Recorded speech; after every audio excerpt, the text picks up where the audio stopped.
But in a time period where the world was on fire and everything was scary, this was something that I could hold to onto and feel better about my life, even if I'm locked inside my house. You can say, well, damn. Like, welcome to episode 24, television. That was a clip of us chatting about the ways that we like to engage with television. Now, if you're rolling up into episode 24 looking for us to talk about how TV is bad, there's no trash talking TV here.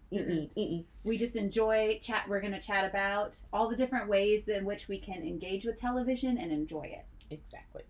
Enjoy.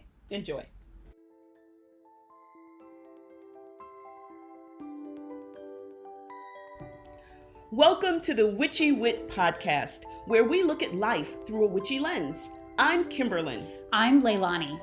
At Witchy Wit, we explore current events, ideas, music and books, and experiences in ways that recognize energy and life in everybody and everything. We are both real witches. And we bring two real perspectives through the lens of our different ages, races, and backgrounds. With a healthy skepticism for what we have been told is true, our conversations are raw, candid, and vulnerable. Join us as we cast a spell to uncover what we each know is true in our intuitive, witchy selves. Welcome to episode 24 of Witchy Wit. Television. We couldn't remember who was supposed to start. Anyway, I think it was supposed to be me. And so, before we get into our discussion, let's just kind of see what's going on with each other and what's going on with you. So I wanted to just share, this is a new experience for me, but as our listeners know, we're living in Texas right now. And, I think one of the things I love about working in education is that I believe that education is inherently important and political because it's about the education of the next generation, right? Right. But what I think is really interesting is that this is the first time that I've ever really been caught in the crosshairs of politics, in a way that is like slap you in the face, apparent. So it's just been interesting with the return to school after the kids have been out for a year doing mostly distance learning. And then whenever, this is my school district has been different from others, but like we went back to school and there was, our governor said, you can't mandate masks. And then, so we weren't wearing masks. Now I wore a mask, but like other, like it was optional. And then our mayor did a restraining order. So then we like had to wear masks. So then I come to work and everybody's wearing a mask. And then the Supreme Court of Texas knocked that down. So then I came to work and not everybody was wearing masks. I was still wearing a mask, and then it like kept going back and forth. And then so finally the school district was like, we're just going to say everybody wears a mask until we figure this stuff out. Because it was like back and forth. So regardless of like what I think aside, it's just been really interesting being caught in that sort of intersection. And then also it makes me think about what must it be like to work in an environment where this is the norm. It's exhausting. Right. So like, what if I worked in reproductive healthcare? Yes. And like, just imagining like what that would be like. Geez, it's just exhausting. Mm-hmm. I have a whole new appreciation for what this must feel like for other people. And in other areas. Right. I read the news and I read, what is it today? But I keep forgetting, what does that feel like on the ground for the people who have to do the same thing I do, which is basically open the newspaper and see what your day is going to be like, right? Yeah. Or, no, I'm sure when you get to school they tell you too, but, your first sign of what's going to happen that day comes from the newspaper or from the news or whatever. Yeah. Ooh, it's exhausting. Mm-hmm. I'm checking in on going back to school too. Oh, wow. But mine's a little bit different in as much as one of the things that we talked about for, I think, Samhain last year, and maybe in our dreams, desires, and goals, is how often as witches, we have a slightly different New Year from everyone else, right? Yes. Samhain Yeah. is considered the New Year or the end of the old year or whatever. Mm-hmm. But for me, because I've been in academia for all of my life, I mean, there's been only a 6 month period when I was not in academia. My New Year is August and September, Mm-hmm. and so. Back in New Jersey, that also coincided with the weather change, getting cooler and crisper, and so that going from the warmth of summer to the crispness of fall was energizing for me, and going to school was associated with that, and the new, it's all new faces. Everyone, at least for a few weeks, they were bright-eyed and bushy-tailed. Later, you're bushy-eyed and bright-tailed, yes, or whatever. Yeah. But so it's even when, as I'm getting older and I'm getting closer to retirement, and I still feel that excitement. It's still, or in some cases, nervous excitement because I've got to finish my syllabi. Just saying. But particularly this year, because I had kind of gotten a little jaded and a little burnt out, and kind of, oh, maybe this will be the year I just phone it all in. And then I started working with this incredible pedagogy group that just caused me to rethink not just what happens in terms of race, but just what happens in terms of teaching, and what happens in terms of just interactions between people. And so it's caused me to rethink how I'm teaching my classes. I have no idea how successful this is going to be, but I've learned a lot about how often I just teach a certain way because I was taught a certain way without any thinking about it. But so we had a guest speaker in towards the end of the year called Kevin Gannon, and we read his book Radical Hope, which is an incredible book, and I think you borrowed it. And one of the things that he said was I'm sure, I don't know if you get this in the grades, but in the university we some students get accommodations because they have either some sort of illness or whatever, for whatever reason. Usually the most common is they get time and a half to take an exam or something like that. And he said, well, what if instead of making that student special and giving that student time and a half, what if you just gave everybody time and a half? And he said, and if you want to take that a step further, why not just not give timed exams? My head exploded when he said that. I could feel like my brain leaking out my ears. Well, my answer is, because. Exactly. Well, because. And then I had this look on my face like, well, no one did that for, that's not how we're, but you can't, no good answers, just answers. Yes. And so that whole idea about, so start from the very beginning and think, why, instead of, okay, I'm going to do this, that, and the other, start with, why am I doing this? Which slows down the process a whole hell of a lot. So I think I'm going to just kind of ease myself into this instead of throwing out the baby with the bathwater and changing everything. I'm going to think about maybe how I approach assignments and class discussions. And then that's going to be my focus this year, and the next year something else and something else and something else. But just that thought of, why do we do this? Well, because that's been done. But that's not necessarily a good reason to do it, right? Yeah. So isn't that amazing? It is really amazing. Yeah. And it makes me, I just think that I just look back on how I did things, and I know I was trying so hard, and I was probably more aware than 90% of other people around me. Mm-hmm. But there's so much that I could have done better. Right. Exactly. So that is giving a little bit of more excitement, but also more anxiety, right? Because when you're doing something new, there's always the chance that the students are going to hate it, and then your course evals, and it just becomes a little bit yucky, and you want it to be a good experience for them too, right? So I will report back on that. Television, episode 24. Yay! I love these episodes where we can just basically talk about stuff we like. Well, I guess we kind of do that anyway, right? But yes. Yeah, but still, this is one of my favorite. Well, two of my favorites were the book episode and the music episode. The music episode is one of the top downloaded episodes that we have. No, really? Yeah. I didn't know that. Yeah. thank you, Miss Analytics. I do. I love data, and I love looking at the data. Okay. Oh, yeah. Oh, well, good. That's good to know. Excellent. So let's talk about television. So we want to start out first. Can I talk about the poem? Yes. Okay. So one of the things we try to do is have a poem. And I looked, and all of the poems are really about how television rots your brain and things like that. And I don't necessarily disagree with that, but I have a maybe more of a love-hate relationship, but more love than hate, because I'm of the turn it off if it's not working for me. So I couldn't find a poem that really. We're still looking, so we may find one, but I couldn't find a poem that actually spoke to my experience. Mm-hmm.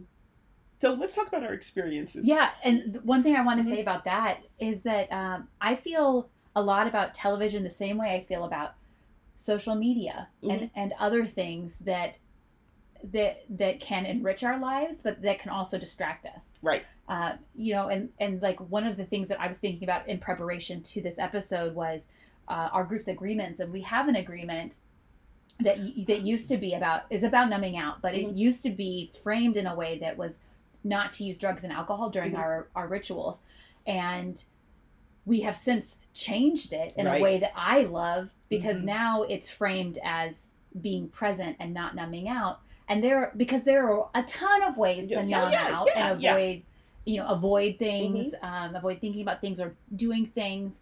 And drugs and alcohol are kind of, I would say, the low-hanging fruit of people to point to. But there's a ton of other things. Right. Some of which could be television. Right. We're digressing a little bit, and some of which may be positive things, but they can still be numbing out if you use it to keep yourself from dealing with exercise is a great thing, but we can use it to distract and numb out and even hurt ourselves. So I just want to bring that energy to this episode and say, I think that it's the easy way out is to be like, TV bad, social media bad, internet bad. But really, I think there's really wonderful things in all of those places when we choose to use it as a tool and to engage with it in healthy ways. Exactly. And even more so than a tool, when we want to engage with it as a way of our connecting with something outside of ourselves, right? I love that. So, yay. Yes. Okay, so let's talk. So, as a child, when you were younger, what was your relationship with television? I had a very what I would say is like picturesque, Okay, well, paint this picture. Like very like your cliche. Oh, okay. Like when I think about it, like I would get up on Saturday or Sunday mornings and park my hiney with my little brother in front of the TV, and or I would get home from school and do my chores and then park my hiney in front of the TV, and I really enjoyed television as a kid, and I even think that there were signs pointing to my witchiness as a child, because I really enjoyed the Munsters, and I really enjoyed the Addams Family. So much so that my imaginary friend as a child was named Morticia. I love it. Which is really interesting, because nobody else in my family was like really obsessed with that sort of stuff, but I just remember like loving it. Yeah. So Morticia was my imaginary friend, but I loved aside from like the TV shows that children were supposed to consume, I was really drawn to old-timey television. Like what? Like so Get Smart was like my favorite. And I still to this day think that The Cone of Silence is like hilarious. But that also speaks to my I have like I don't know, there's probably a better way to describe it, but I think I have I like stupid humor, and Get Smart was like very slapstick, the same as like movies like Airplane and other things, which I, by the way, tried to watch recently, and it was so inappropriate. There's so much. Oh my gosh! It has not aged well. No. It has not aged well. I'm like, whoa! Yes, I watched an old film too, and I was thinking, oh wow, whoa, that's not funny at all. Wow. Oh my gosh. Yes. Yeah. But like, I liked a lot of old timey shows.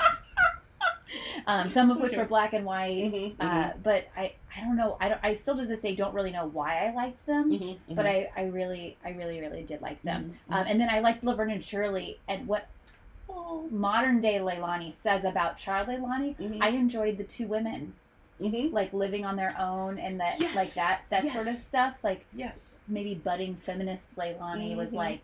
like saw that and was like, ooh, Some, you know. yeah, female empowerment, females Mhm. supporting each other and not undercutting each other. Yes, Mhm. yeah, and Mary Mhm. Tyler Moore and Dick Yes. Dick Oh Van my Dyke. gosh. I remember looking at her and thinking she was very beautiful. She would wear these 3/4 length Yes. slacks. Yes. Yes. And I remember looking at that and thinking like, ooh, yeah. Yeah. I now wear 3/4 length slacks. Yes. Yes. What about you? What about you as a child? Oh my gosh. Well, so ouch! I just hit myself. Oh god. I guess I didn't know where my mouth was. Anyway, so when I was young, my mom worked in a factory, and so she really wanted us to be dressed and ready to go to school when she left for work, and she had to leave for work like I think it's 7:30 in the morning, because she didn't trust my dad to dress us properly, and with good reason, because one time he did dress us, and well, I mean, we thought we were looking fine, but we didn't match or anything like that. Anyway, and so because of that, because we had to be up so that she could dress us and get and all that kind of stuff, I had to be in bed by 7:30. So, which was fine in elementary school, first few grades, but I had to be in bed by 7:30 through middle school until I started high school. Oh my I was in gosh. bed at 7:30 every night. And then when I got to high school, no curfew. I could just stay up as long as I wanted, and so did my little sister. Now that's the Now part. that's yeah. Yeah. Yeah. Like, what she. I'm not bitter. All older siblings are empathizing with you. I bet right now they're all like, Yes. And did she appreciate it? No. But anyway, so because of that, I never watched, like, there were television shows like the Brady Bunch, or maybe I can't even remember, but shows like that. And so the one thing I had an allowance, and the one thing I got with my allowance was a subscription to TV Guide. So when kids were talking about television shows, I could kind of pretend that I feel like this is like the start of you being an academic. It's like, oh, how pathetic is that? Like, oh, I love reading about the Mickey Mouse. I mean, watching the Mickey Mouse Club. Oh yeah, and and I hear that, and that's not going to be there next Can year. you believe it? And actually, I knew a lot more of the behind the scenes You stuff did. than they. But when they started actually talking about what happened during the episode, I knew the summary, so I could kind of hang. And then I was just very quiet for the most part. But having said that, the television shows that came on before 7:30, they were my jam. So I had a couple of favorites. One was Lost in Space. I at the time I wasn't reading a whole lot of science fiction. We've talked about that in the books episode, but I must have had a drawing. Must have been drawn to that because I watched Lost in Space, and then my favorite was Star Trek, the original show with Kirk and Spock, and I loved that show. I mean, I remember I used to have a reel-to-reel tape recorder, and I would tape the episodes. This is before, like, there was no such thing as VCR, people. None of that kind of stuff where if you either watched it when it came on or you never watched it again unless it was really popular and then the rerun channels picked it up, right? So I would record that, and that was my favorite. I had it so memorized. I could say, like, all you could hear would be the star date, and I could tell you what episode it was. Oh, wow. Yeah, I know. They're pretty geeky, right? That's so awesome. Yeah, well, in a geeky way. But thank you. Thank you. So those were my favorite shows. Like the things like the Twilight Zone. I loved what I if did like the Twilight Zone. Yeah, speculative, outside the box, that sort of thing. I'm trying to remember what else. Anything in minor key. Yeah. So I was like, Yes. Twilight Zone, I was like, ooh, this sounds pretty. Yes. I liked it. Yes. I loved it. And one of my personal favorites was Mission Impossible. Did you? That was a show? Oh, yes. Yes, girl. Oh, Mm. okay. Well, again, two different perspectives. Yes. Different ages? Oh my gosh, So yes. Mission Impossible was a show? Yes, it was. So yeah, that was I loved it because, did you ever watch Leverage? It's kind of like, okay, never mind. Like I lean on something and then... No, it's a television show. Well, we'll talk about that in okay. a bit. That's a little bit more modern. Oh. Yeah. But I loved Mission Impossible because they embodied these people, and at the end they would pull their face off, like they would, it would be, obviously it was a different actor or actress, whatever, but they pulled the faces off, and it turned out that they had made masks that looked exactly like somebody else, and they knew them so well that they could portray them among friends and family. Whoa. It's amazing. Now that's interesting. Yeah, that was a great show. Anyway, so those I could. Well, I think Mission Impossible might have been when I was in high school. I can't remember now, but those are shows that I remember fondly as a kid. Aww. And I think that I wonder how, like you said, Laverne and Shirley kind of foreshadowed a little bit of your interest in women's energy and your possibly your witchiness. And so I'm wondering how I guess the speculative quality, the what if quality, kind of foreshadows where I went later. Yeah, well, so Star Trek and Lost in Space, those are, you love that stuff now. Yeah, oh yeah, science. Yes, yeah. But and at the time, I don't know if people were sci-fi folks then, and I had nothing to compare myself. I mean, I guess I was kind of in the hood. It wasn't like the hood. I mean, it was like a middle class kind of poor middle class neighborhood or whatever. But the other kids were not watching Star Trek, and they were not watching. So I didn't have anyone to talk to. So that's where I kind of bubbled. I lived in my own little bubble, and I guess had conversations with myself. Maybe Morticia. I don't know. But I that's when I wrote fan fiction. I wrote some of my own stories based on Star Trek. Aww. Where of course Spock and Kirk all fell in love with me, right? Because of course I'm a teenage girl, so of course, yeah, they're like fighting over you. Of course, although yeah, Kirk fighting over you and sleeping with you is not like far fetched. He basically slept with everybody. I was gonna say, but all you have to do is just show up. You do, but you would be the best. I would be the best. You're the most memorable. He would remember me. He the would. most. He'd be like that say, Earthling. A little smile, secret smile. So yeah, that was childhood. So let's talk a little bit about how we interact, like the different ways we use television or interact with television. What are some of the ways that you can think about? So I had this experience with my partner last night, and I wanted to share it, because this really frames why I consume television the way I do. Oh, okay. So we're watching a show for enjoyment, and I'm loving it, and I'm laughing. And in this part of the show, the one of the characters gets a text from his dad about him being disappointed in him. And then the plot moves on, and we're like laughing, and it's like funny again. And then I had this moment where I was like, oh, I'm feeling really sad. Something's wrong. What's wrong? My parents are disappointed with me. Oh. And then I was like, are they? And then I was like running through things like, why my parents? Oh, no. His parents are disappointed with him. That's a plot point from the show. That's not reality. So like, but you identify it. I do. Like, the problem that I have with any sort of storytelling, whether it be, in any like podcast, television, movies, and movies are really hard for me because they're so immersive and they're longer. And my senses are engaged more. Like, I have to be really careful. Otherwise, I take the empath. Like, I just like take on the feelings, and then like in that moment, they become my own. Wow. Yeah, I can imagine. I mean, I could see why it would have that power. I mean, because if you allow, so it would seem to me that like you say, you're an empath. For me, I'm not quite sure exactly what my issue is, but but I can't. How a lot of people can watch TV and also like kind of like flip through a magazine or fold clothes or go in and out of the room or whatever and not have to see part of it. I can't do that. I will try to do that, and like I'm folding up clothes and I'm going to take a towel from where I'm folding up the clothes to another room. I will stand there. I mean, okay, you know how sometimes you see little kids watching television and they're kind of mesmerized, like their jaws are. Yeah. I get like that. I get like I cannot not watch, and so I can hear it, and I could walk out of the room, but it's actually difficult for me. Even a show that I wasn't that interested in, it's difficult for me to just get up and not watch it.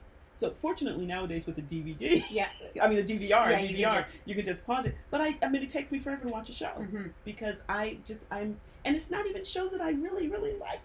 That's the part that drives me nuts. To our listeners, I would recommend making sure you listen to our Fire episode because I talked about how I think that there's some connection between the flickering flame and the flickering of the television, and that we're like engaged with it.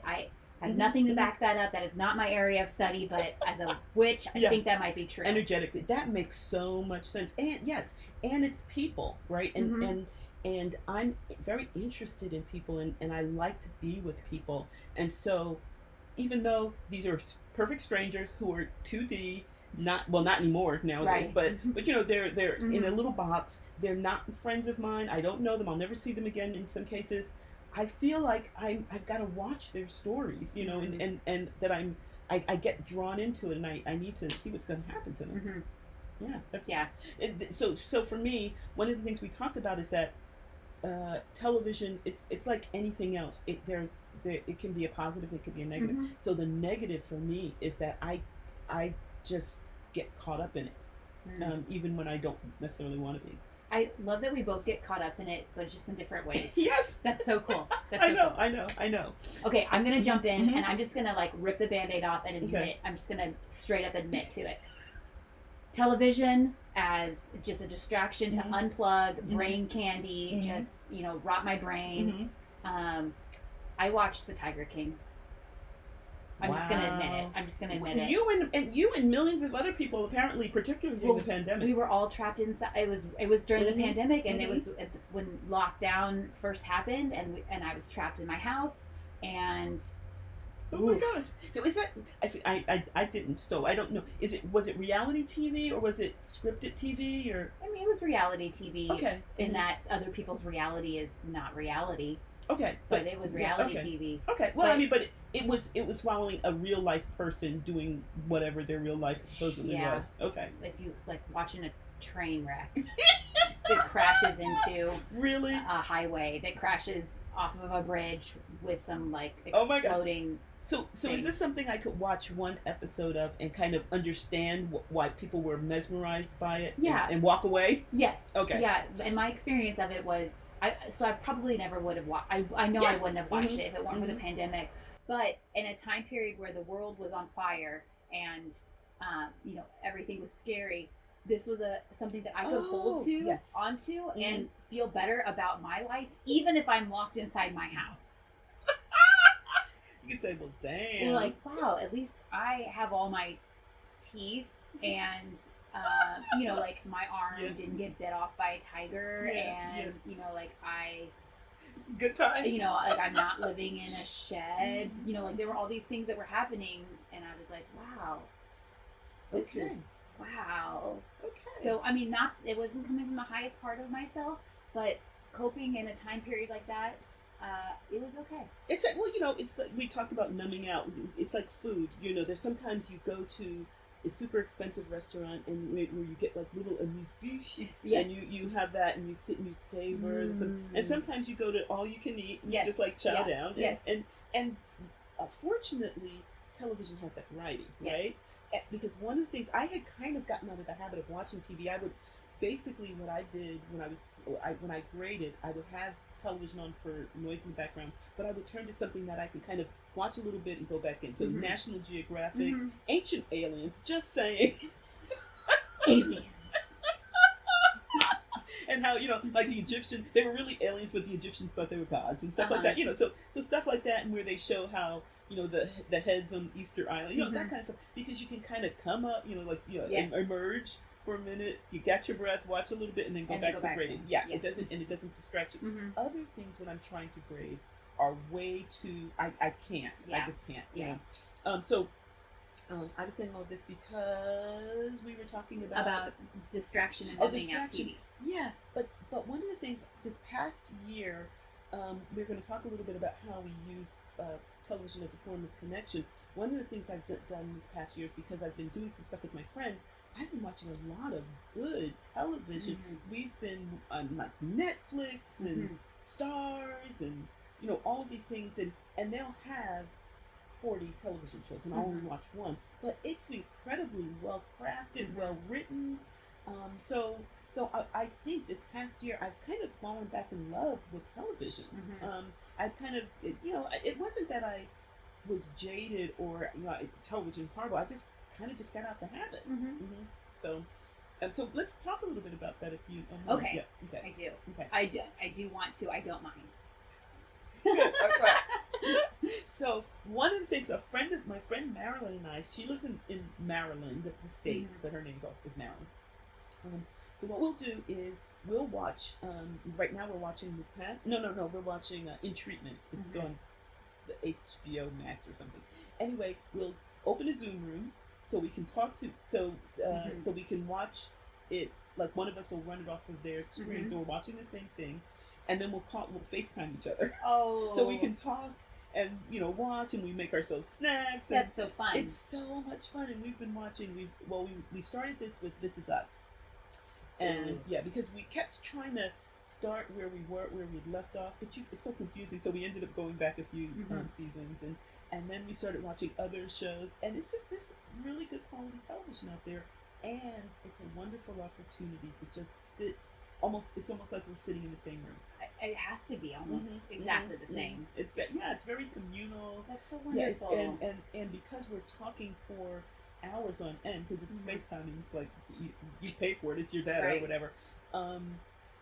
It can be like the kind of fun conversations when you can sit in silence for a while and then just think about what you're something will come up and you can talk about it, as opposed to a conversation where you gotta think and talk for a half hour or whatever and squeeze everything in.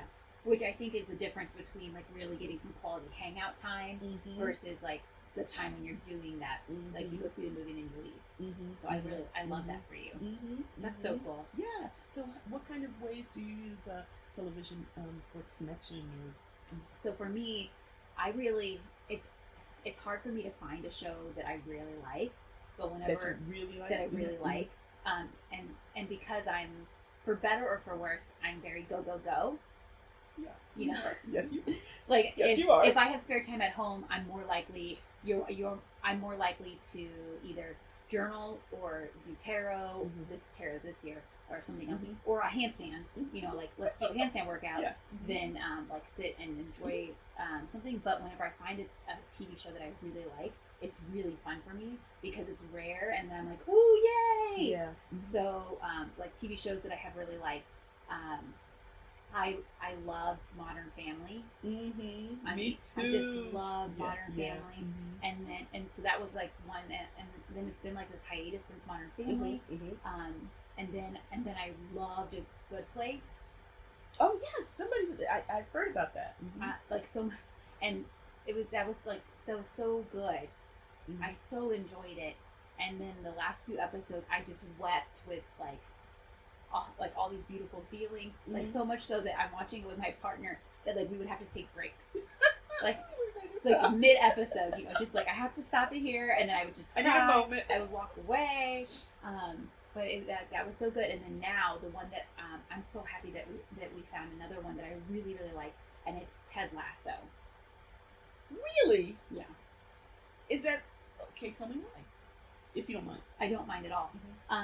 It's just feel good-hearted, kind-hearted, but also like real stuff. Like there's this last episode that we watched. The owner of the football soccer for people over here on this side of the pond club. She's like learning to set healthy boundaries, and this like younger girl character who's like a teenager is like calling her boss ass bitch as she like sets these boundaries, and like the younger girl's like teaching her how to set boundaries, and they're like affirming each other, and it's so fun.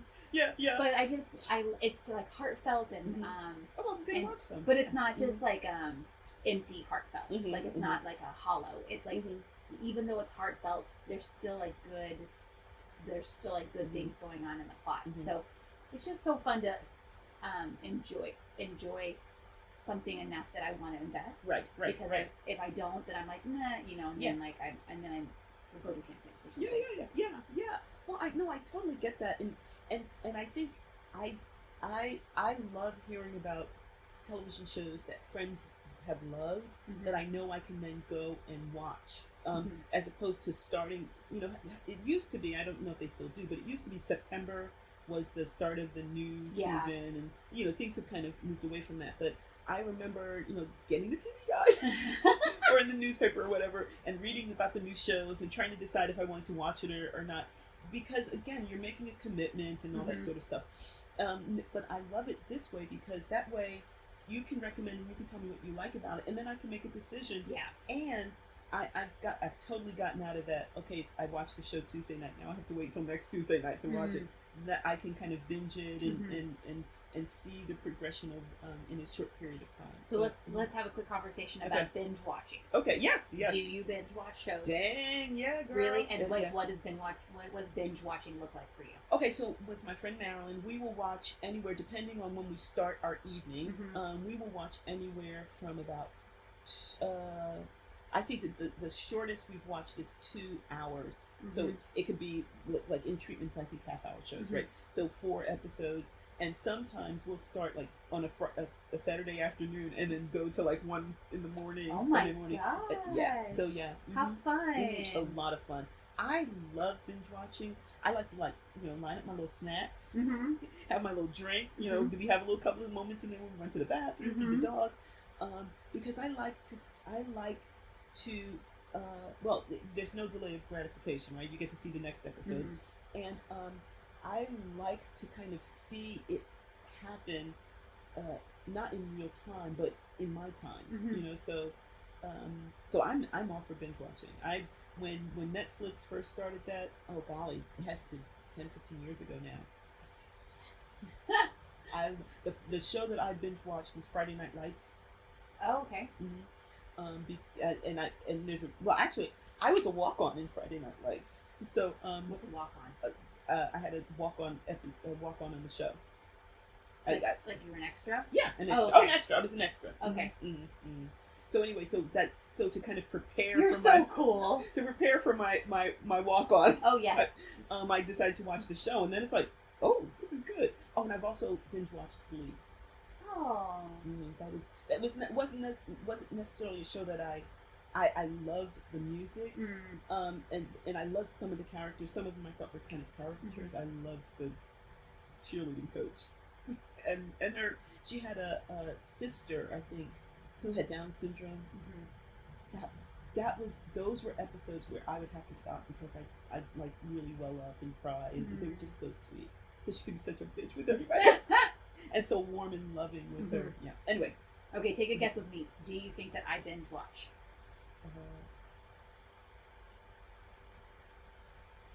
Yes. Absolutely not. Really? No. So what if all of these episodes are available? The idea of being trapped in front of a screen for hours on end. When you put it that way, that totally makes sense. No. That totally makes sense. No. Now, when we got to the end of like A Good Place, I think we watched maybe 2 episodes in a row because I was really wanting it, and like I treated it more like a movie. Like I knew it and I planned it into my schedule. This is what I was gonna do, but that's really, really, really rare. But I enjoy the episodic nature in that like I can sit down almost like reading a chapter of a book and then putting it down. Like I can enjoy it, but then move on to my other things. Yeah. When you put it that way, it totally makes sense. But yeah, and even if they're like Ted Lasso is like one full season and part of the second season is already released, but like I still have like 3 or 4 episodes left, but like I'll wait 2 or 3 days until I have the opening in my schedule that I feel like is appropriate that I will enjoy.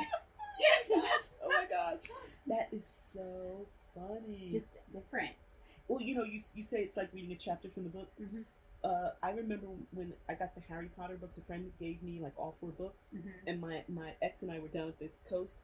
I remember staying up to 3 a.m. finishing the first. So I have no boundaries whatsoever when it comes to finishing it. So I binge everything. Yeah. But it's I just love just just knowing that I have that time in the day. I have a magazine or my crocheting, so I'm doing something. So the time is not just watching. Yeah. But I love sitting my fat happy ass and just watching me some shows. I heard this is not television, but I remember watching Lord of the Rings in the movie theater, and I was just so bored. Well, yeah, it does move kind of slowly if you're not into that. It was the plot points were fine. It was all the epic battles, and I'm just like, okay, you killed people. Can we move on? Can we get to some trees? Let me see some Ents. Like I'm just like I remember like looking at this like the lighting sconces on the side of the, Oh, and I'm just honey. like, oh yeah, like they're parallel to the ones over there, you know. Oh, I so see you doing that. I really do. Oh my. Okay. You'd mentioned that you loved Ted Lasso and Lasso or Lasso? like A Lasso. yeah. Okay. And you told me why you like that, but tell me a little bit about why Modern Family was one of your favorites. So I also like Modern Family for similar reasons. Mhm. I think I like shows about connection and community and that are like more deep dives into like psychological things, even if it's just a peek into other people's lives. And I feel the same way about. So I really like Star Trek, but I'm not a science fiction person. I enjoyed The Next Generation, otherwise known as TNG. TNG, yep. Because it wasn't really about the spaceships and the aliens. It was about like exploring cultures. Right. So I think that's those are shows that I can connect to, and that also tend to be pretty like uplifting and kind-hearted, because I'm an empath, so I feel things. So like watching, like I tried to watch Game of Thrones, and it was just like so intense that I was like, I mean, I was probably about 10 minutes in and someone's face got curb stomped, and I was like, I cannot do this. The costumes are pretty. I like dragons. Yeah. But I like, Yeah. But I get why people really love it. So I don't have a judgment on it. It just is like not for me. It's like spicy food. I get why people like it. I can't handle it. Yeah. I appreciate it that you do. I feel somewhat left out that I don't get to enjoy it. Yeah. But like we can still like live our lives. Well, let me tell you what, because I did watch Game of Thrones to the bitter end. Ooh, and it was bitter. And it was whoa. And I didn't know, because every time someone, because I was always at least a season behind. I remember one of my students in my intro to film music class, they had to bring in clips to talk about various like camera shots and camera angles and stuff. And it was an episode I really got spoiled where someone got killed. Like one of my favorite characters. I know. And spoiler? Yes. And he said, after he showed the clip, he said, he lives. I said, he can't possibly live. I saw him die. He said, trust me, he lives. But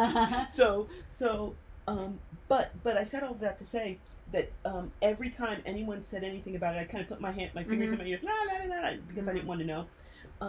But the reason I watch it is kind of the same reason that you like Modern Family, is there were certain characters that I just really wanted to follow their development. So Arya, the youngest girl, and just how she grew and developed, and I just, I don't know if I identified with her, but I really was rooting for her, and even when she made choices that I would not make, I could still like be there. I don't know if I felt like I was her mother or something like that, but I was really into her. And then the one who, spoiler alert, and then Daenerys, when she became Hitler,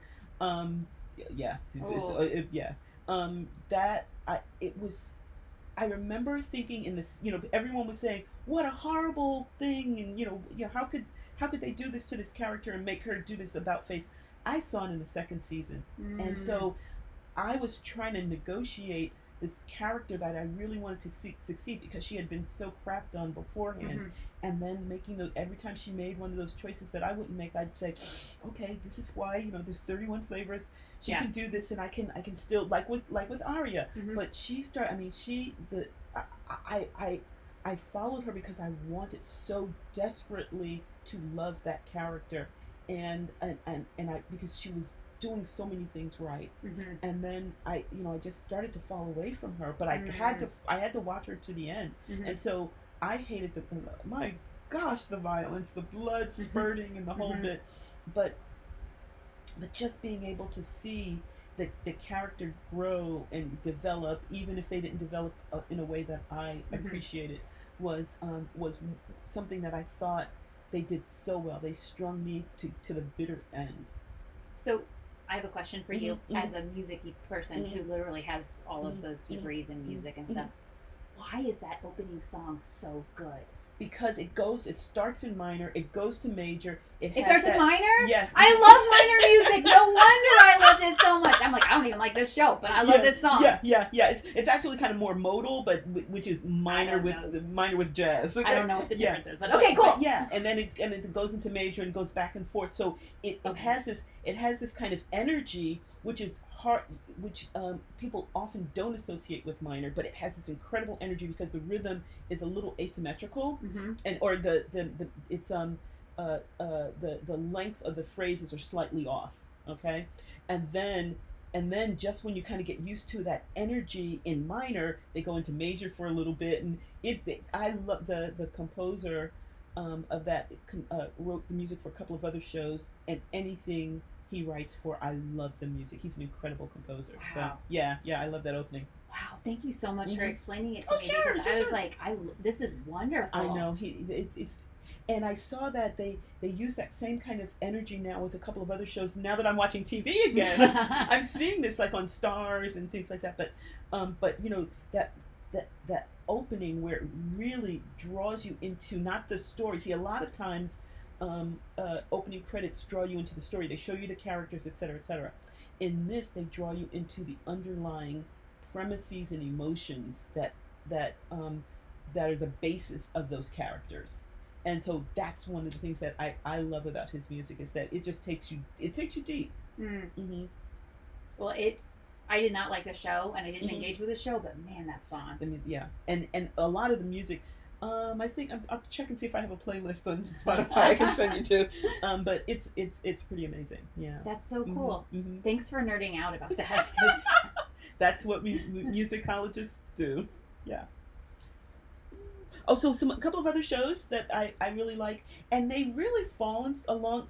Once you figured out what I liked as a kid, everything else kind of falls in line with that. One of the shows that I loved in the I guess it was the teens, the 20 teens, was Leverage, and that's with I'm trying to remember who the star is. He's one of the teenage actors who actually made it as Timothy Hutton, and it's an incredible show where he gets together, a thief, a grafter, a hacker, but they help people who've been screwed by the system. So they use all of these talents that are not supposed to be for the good, but they use them for the good. And so there's a reboot. It just started this season, and I'm watching that now. But that's another show. It's kind of like Mission Impossible. Very much like Mission Impossible, where they kind of they create these. Was Mission Impossible a TV show? Oh, don't start with me. No, I'm serious. This is another show. Like it was a show. It wasn't just movies. Okay, we just had this discussion like a half hour ago. Was that Mission Impossible? That was a different show. No, it's Mission Impossible. Oh. Oh, we might have to edit that out. I was like, are you fucking with me? No! I thought there was it Mission Impossible? I guess it was Mission Impossible. Oh my gosh.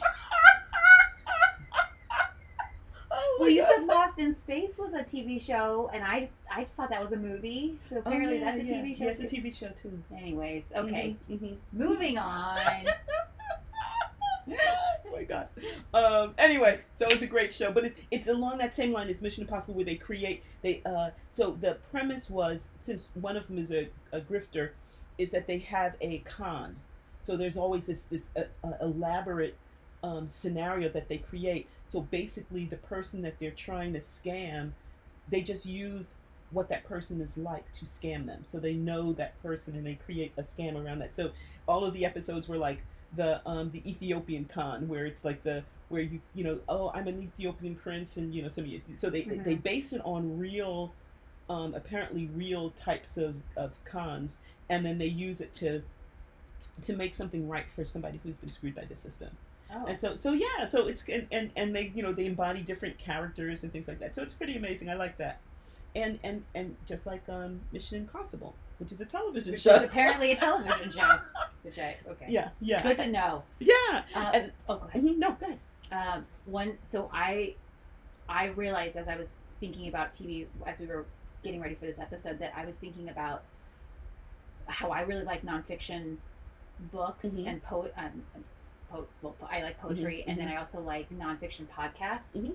So then I was thinking about television, and there was a time period in my life where I binged a lot of television. Like I think it's what I did. Like I would come home from work, and then I would sit in front of the TV. I would make dinner, and I would sit in front of the TV, and that's what I did between eating and bed, like every night.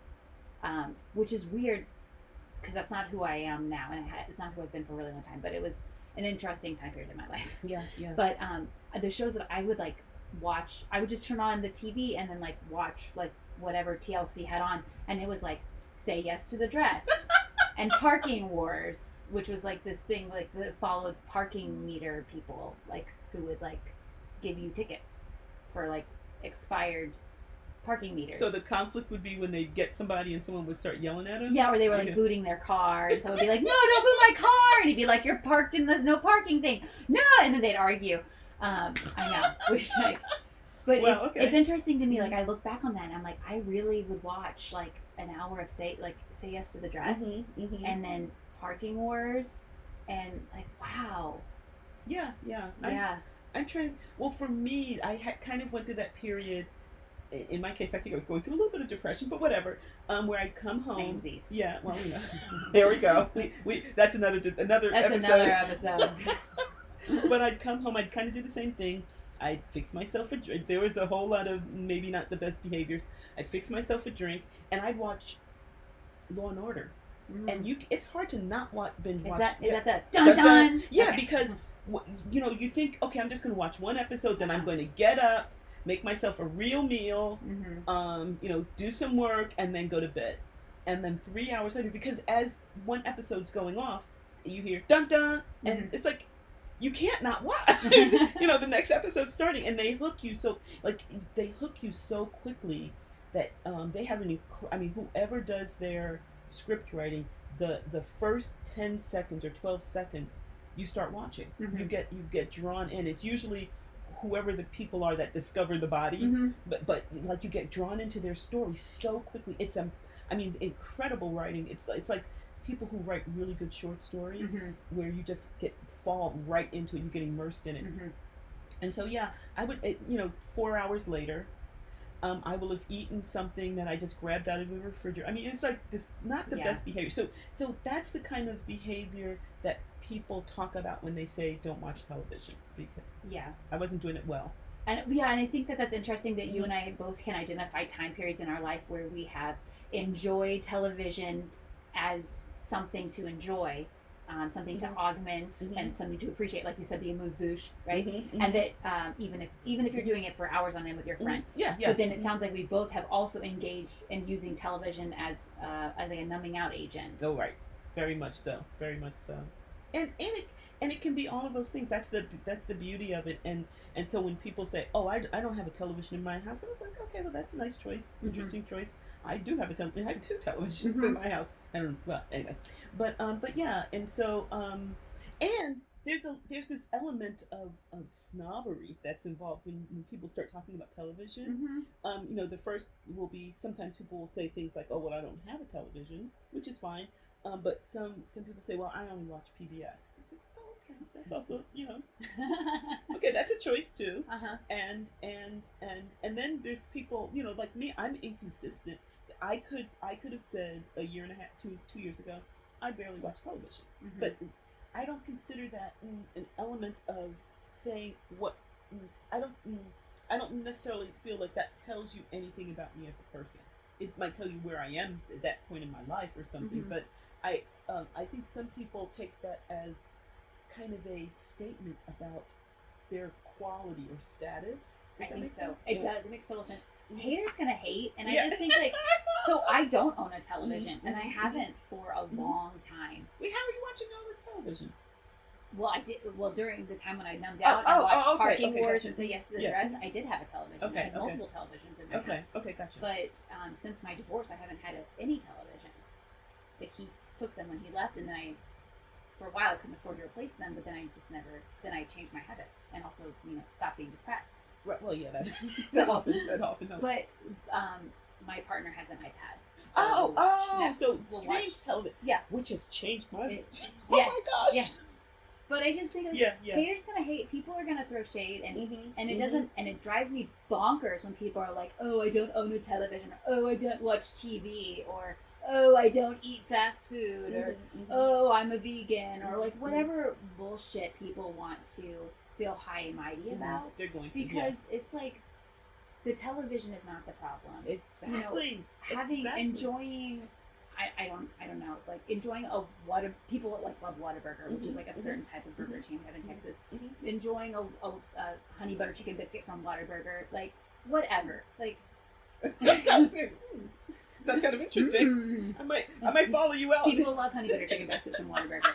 I'm a vegetarian. I don't eat them, but like I don't judge. But like you know, I just think people are gonna use it as a way of trying to put other people down and make themselves feel better. Exclusive, yeah. Exactly. Like whatever. It's all just a tool, and if we all just like are aware of our use, like we'll be aware of how we use things.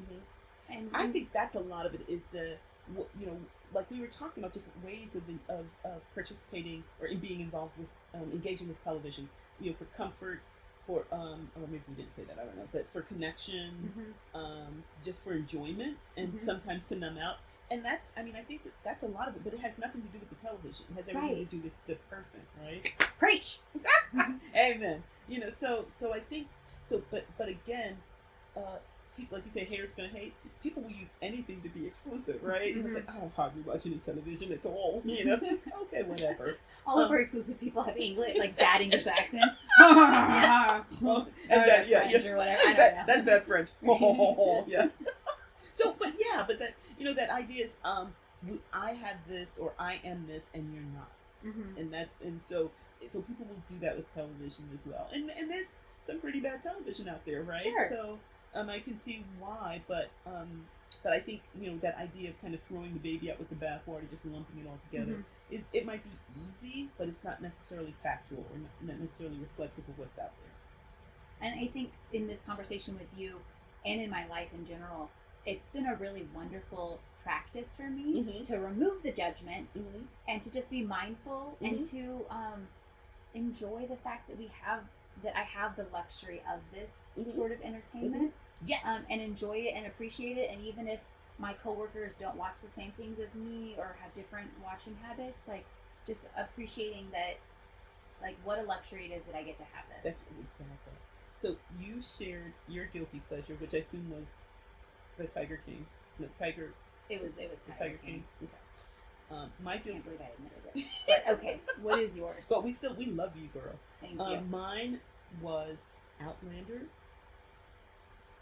Do you know what that is? Know what Okay, that is. so it's a great premise. It's I guess it would be considered fantasy or science. I don't know. It's a woman who she goes to these standing stones in Scotland, and she's thrown back 200. Witchy standing stones. Yes, exactly. 200. Yeah, and they're actually witches who were dancing. She goes to see them do the dancing that night, and then she's there the next morning because she forgot something, and she goes to the stones, and apparently only a certain lineage can actually have this interaction with the stones where she touches her hands on it, and she's thrown back in the past 200 years.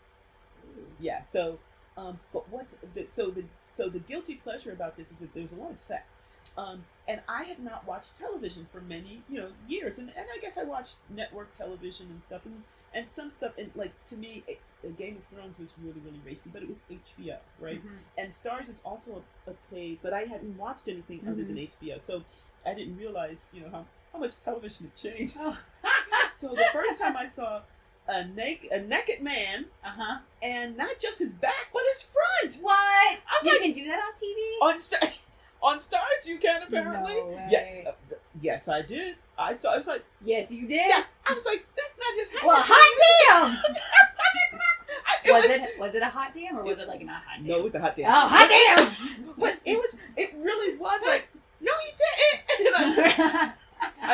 They're not doing. And that's the thing is, I thought it was, in some film in the 70s or 80s, you saw like a real quick flash, and I remember people, the ink that was spilled over that. This was like a long shot, baby. Does Literally it have a long shot. Floppy, though? It does have to be floppy. I don't think they can be erect, but that's a different type of film. I can still enjoy it. That's a different type of television. I can enjoy all of the landscapes. That's right, I exactly. just enjoy the trees, enjoy the bushes, and Yeah, Yeah. in whatever state the trees might be in. That's right.